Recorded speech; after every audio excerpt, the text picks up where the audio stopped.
আসসালামু আলাইকুম ওয়া রাহমাতুল্লাহ।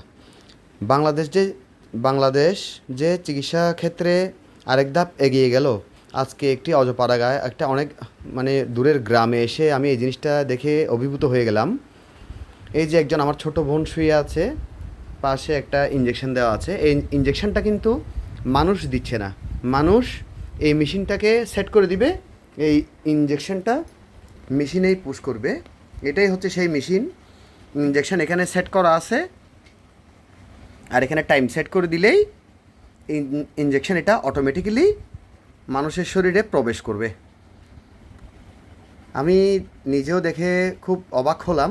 আমি আসলে আসছি এই ইঞ্জেকশনটা এই মেশিনে সেট করে কিভাবে দিতে হয় সেটা ওদেরকে শিখিয়ে দেওয়ার জন্য আসছিলাম, এবং আমি নিজেও দিয়ে দিলাম ইনশাল্লাহ।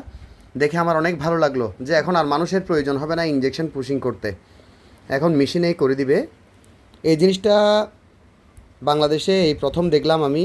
হয়তো আরও নামি দামি বড় বড় ক্লিনিকগুলোতে দেখা যায়, বাট আমি মানুষের ঘরে এসে এই প্রথম দেখলাম। আপনারাও আপনাদের সাথে তাই জিনিসটা শেয়ার করলাম। ধন্যবাদ, সবাই ভালো থাকবেন।